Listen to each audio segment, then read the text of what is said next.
উহুদের পাহাড় এমন একটা পাহাড়, যারা হজে গেছেন নবীরাও যা জিয়ারত করেছেন, উহুদের পাহাড় যারা দেখতে গেছেন, এমন কোন নবীর আশেক নাই যে উহুদের ময়দানে গিয়ে চোখের পানি রাখতে পারে।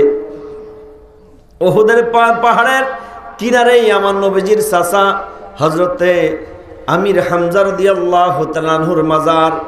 এখনো যদি কেউ মুরাকাবা মুশাহিদার হালতে চক্ষু বন্ধ করে নজর দেয়, খোদার কসম এখনো দেখতে পারবে আমার নবীজির চাচা আমির হামজা উহুদের ময়দানে সেই পাহাড়ের কিনারায় কবরের ভিতরে আমার নবীজির চাচা জিন্দা।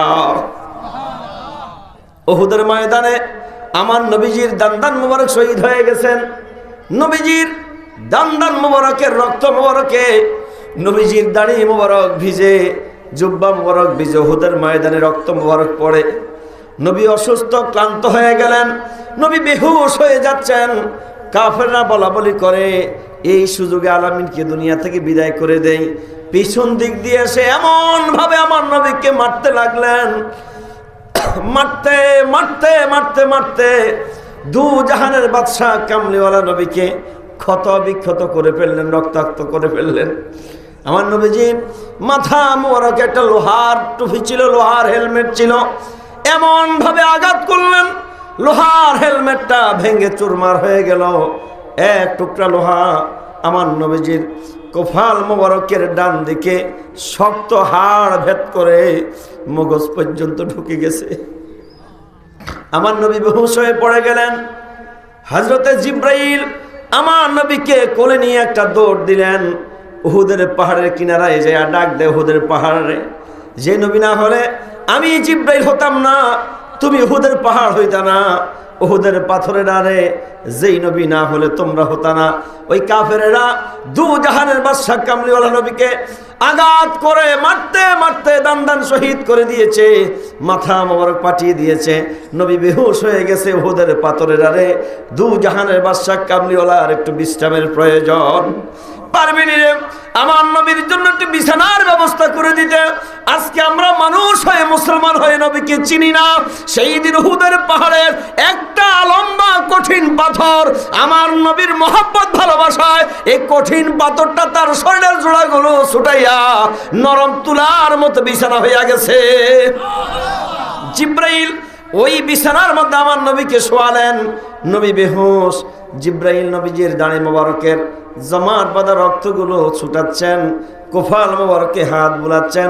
কিছুক্ষণ পর আমার নবী দু জাহানের বাদশা চক্ষু মোবারক যখন খুললেন, জিবরাইল ডেকে বলে, ইয়া রাসূলুল্লাহ, দান্দান মোবারক ভেঙে গেছে, দান্দান মোবারকের রক্তে উহুদের জমিন লাল হয়ে গেছে। নবী গো, দাঁত ভাঙা ব্যথাটা কেমন লাগে? আমি জিবরাইলের কাছে একটু খুলে বলেন, আমি নোট করে খবরটা আমার মাওলার কাছে পৌঁছিয়ে দেই। ইয়া রাসূলুল্লাহ, ইয়া হাবিবাল্লাহ, নবী গো, মাথা মোবারক ফেটে গেছে। এক টুকরা লোহা মাথা মোবারকের শক্ত হাড় ভেদ করে মগজ পর্যন্ত চলে গেছে। মাথা পাটা ব্যথা কেমন লাগে? আমি জিবরাইলের কাছে একটু খুলে বলেন খবরটা, আমি নোট করে আমার মাওলার কাছে পৌঁছে দেই। আমার নবী কান্দে কান্দে আর বলে, জিবরাইল রে জিবরাইল, দাঁত ভাঙা ব্যথা কেমন জিগাইলা, মাথা পাটা ব্যথা কেমন জিগাইলা, আমার গুনাহগার উম্মতের ব্যথা কেমন জিগাইলা না। আল্লাহু আকবার। আমার নবী কান্দার বলে, জিবরাইল শোনো, দাঁত ভাঙা ব্যথা আমি নবীর সহ্য হয়, মাথা ফাটা ব্যথা আমি নবীর সহ্য হয়, কিন্তু আমার গুনাহগার উম্মতের ব্যথা আমি নবীর সহ্য হয় না। আল্লাহু আকবার। নবী আমার কেমন নবী? উহুদের ময়দানে খবর চলে গেল নবী নাই, উহুদের ময়দানে নবী নাই। কাফেররা খবর ছড়িয়ে দিল আলামিন মরে গেছে, মুহাম্মদ নাই, নবীজি উহুদের ময়দানে নাই। আলী কাররামাল্লাহু ওয়াজহু খবরটা শুনে যারা শাহাদাত বরণ করলেন তাদের কাছে গিয়ে দেখলেন নবীকে পায় না, যারা জীবিত তাদের কাছে গিয়ে দেখলেন নবী নাই। আলী কাররামাল্লাহু ওয়াজহু খোলা তরবারিটা এইভাবে ফেলে দিয়ে সেজদায় গিয়ে কান্দার বলে, আল্লাহ, অন্যায় যদি করে আমরা করেছি আল্লাহ, আমাদের অন্যায়ের কারণে ঈসা রুহুল্লাহর মতো তোমার বন্ধুকে আসমানে উঠাইয়া নিও না। আলী কারামাল্লাহু ওয়াজহু বলে, না না, আমি আর যুদ্ধ করব না। কার জন্য যুদ্ধ করব, কার জন্য বেঁচে থাকবো রে? দু জাহানের বাদশা কামলিওয়ালা নবীজি আর নাই। একজন সাহাবী দৌড় দিয়েছে আলী কারামাল্লাহু ওয়াজহুর কানের কাছে মুখটা লাগিয়ে বলে, আলী কেঁদো না, নবী মরে নাই, নবী মরে নাই। আলী নবী মরে নাই। আলী কারামাল্লাহু ওয়াজহু সেজদা থেকে মাথা উঠাইয়া বলে, ও ভাই সাহাবী, কোথায় আমার নবী? বলে, ওই যে উহুদের পাহাড়ের কিনারায় একটা পাথরের উপরে শুয়ে নবী আলী আলী বলে কান্দে। আলী কারামাল্লাহু ওয়াজহু একটা দৌড় দিলেন। আমার নবী যখন আলী কারামাল্লাহু ওয়াজহুকে দেখলেন, নবী কান্দার বলে, আলী আর শুনি, আমি নবী, তুমি আলীকে খুঁজতেছি। আলী রে দেখছুনি কাঁপলাম, আঘাত করে আমার দুইটা দাঁত ভেঙে ফেলেছি।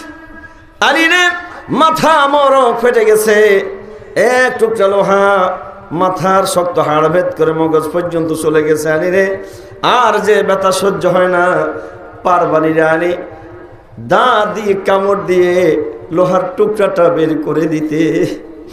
আলী কারামাল্লাহু ওয়াজহু বলে, ইয়া রাসূলুল্লাহ, আমি পারবো দাঁত দিয়ে লোহার টুকরা বের করে দিতে।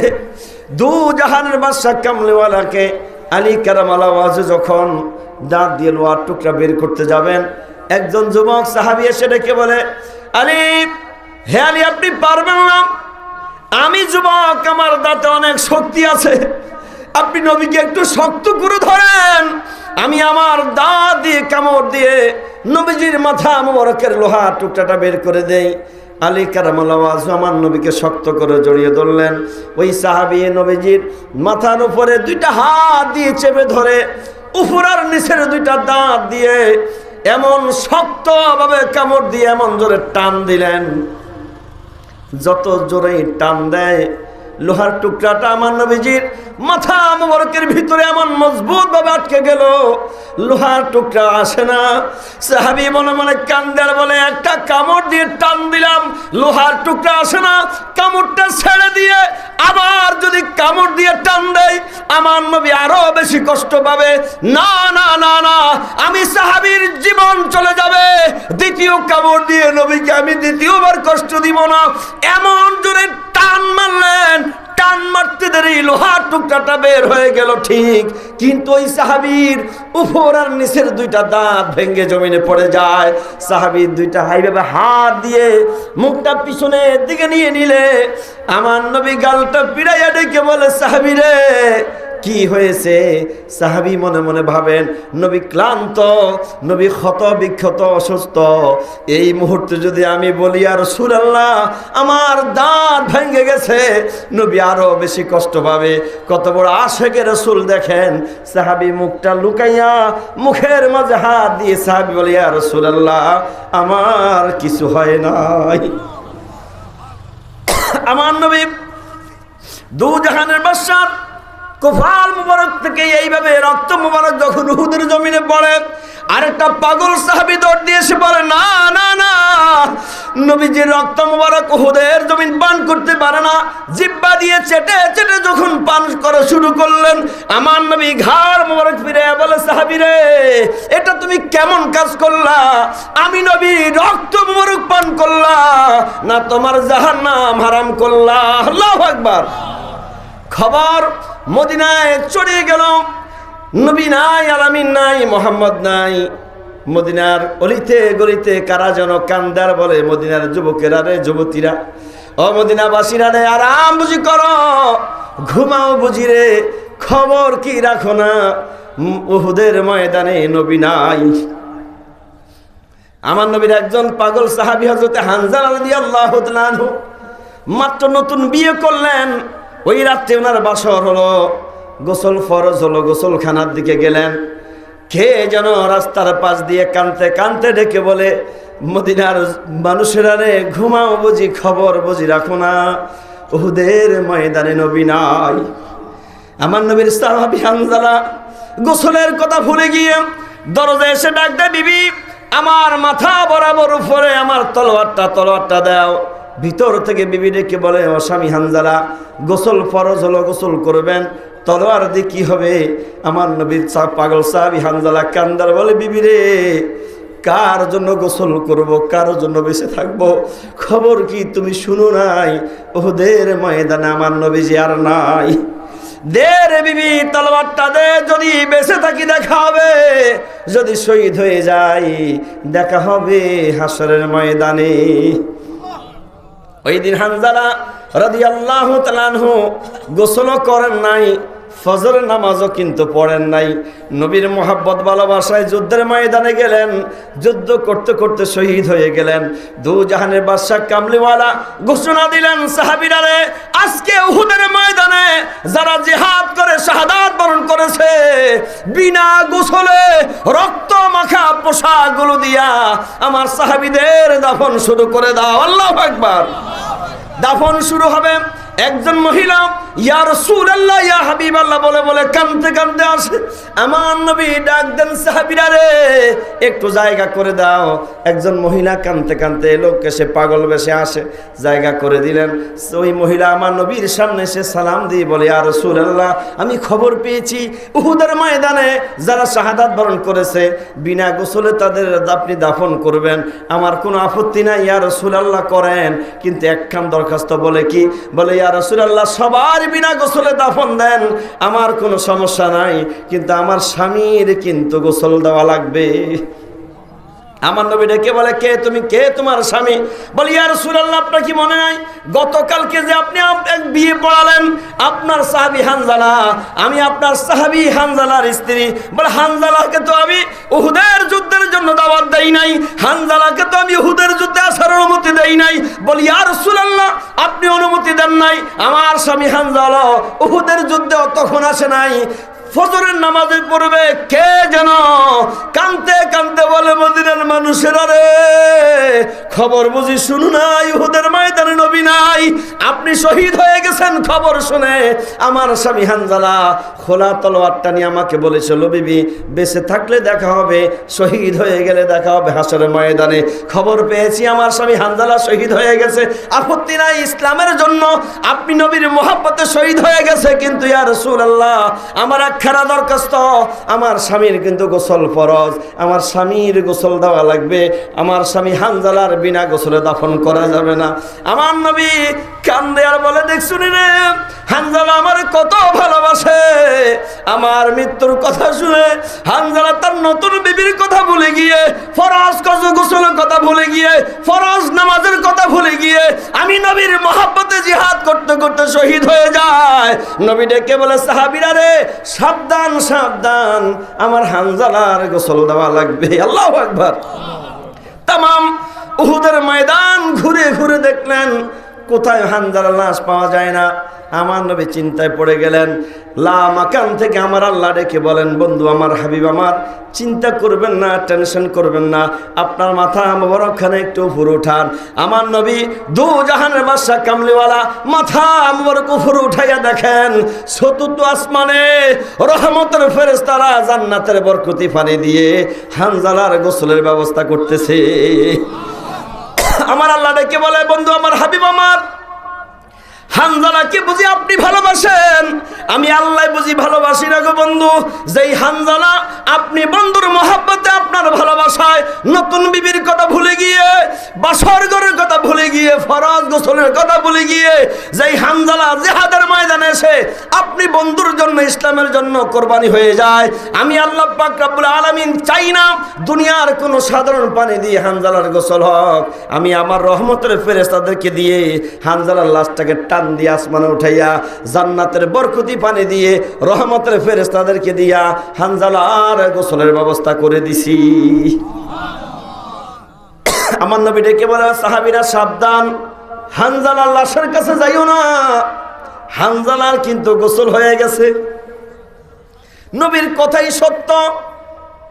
আমার নবীজির একজন বয়োজ্যেষ্ঠ সাহাবী হযরতে সালমান ফারসি রাদিয়াল্লাহু তাআলা আনহু, উনি মনে মনে বলেন, নবীজি বলছে হানজালার গোসল হয়ে গেছে, তাইলে হানজালার গোসল হয়ে গেছে। কিন্তু নবীর কথার সত্যতা প্রমাণের জন্য আমি আস্তে আস্তে করে উহুদের ময়দানে গেলাম। একটা চাদর দিয়ে হানজালার লাশ ঢাকটা ছিল। আমি সালমান ফারসি এইভাবে হানজালার মুখের উপর থেকে যখন চাদরখানা সরালাম, ওয়াল্লাহি আল্লাহর কসম দিয়ে বলি রে, আমি সালমান ফারসি নিজের চোখে দেখলাম এখনো জান্নাতের রহমতের আসমানের বরকতি বাণীগুলো হানজালার দাড়িগুলোর বেয়ে টপ টপ করে হুদের জমিনে পড়ে।